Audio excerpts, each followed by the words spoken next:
આજ તો આપણને ઇન્સ્ટાગ્રામમાં સેલિબ્રિટી મળી ગયા. તો કેમ છો મિત્રો? તમે મજામાં છો? તમને મારા તરફથી પહેલાં તો જય શ્રી રામ. આપણે જેવા ઘરની બહાર નીકળ્યા તો આપણે ખબર પડી આપણા ભાઈની ગાડીમાં થઈ ગઈ હવા ખાલી, એટલે પૂરતો તો મર્સિડીઝમાં હવાઈ આવી ગયા કારખાને. આપણે કાલવાળો લોટ હાલતો હતો રાત્રે, કેમ કે કાલે જેમ આપણે લોટ છાપ્યો ડબલ ડીઝલ વાળો એમ પાછો જ આવી ગયો તો લોટ, એટલે છાપતા હતા આપણે એવડો લોટ. અને આપણા ભાઈ પણ મારતો હતો લોટમાં ફાઇનલ, કેમ કે એને છાપ્યું હતું એચડી આવડા ભાઈ કરતો હતો એને ફાઇનલ મારતો હતો. આ ઉપડું અધેડવાથી લઈ લીધા આવડા ખિસ્સા નીકળી ગયા આપણે કારખાને જવા માટે. સ્પેશિયલ અધેવડા ખિસ્સાઠો ધક્કો થયો હતો આપણે. નાથી લોટ લઈને આવતા હતા રસ્તામાં મળી ગયા આપણે સેલિબ્રિટી ઇન્સ્ટાના. કોણ કોણ ઓળખે થોડું કોમેન્ટમાં કહેતા જજો. હારો તમારા કેમ મોટા ભાઈ? બસ ના, આપણે રામના મણી વિશે ગયા હતા અન્નપૂર્ણામાં આપણે જમવાનું લેવા માટે, એ પણ આપણા મિત્ર હતું. એમાં આજે આપણે ટિફિનમાં આવ્યું હતું જમવાનું ઓળો પણ ભૂકા કાઢ નાખ્યા.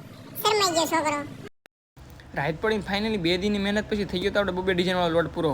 પછી તો રાઈટ પડોઈને આપણે બનાવવાનો તો ગ્રે કલર પણ જો આવો બનાવવાનો છે વ્હાઇટમાં બ્લેક ભેગો કરીને. પછી તો બોલે નહીં કે બાકા ચીકી ગ્રે બનાવો. એ લીધો ડબ્બો હાથમાં ને ટાણા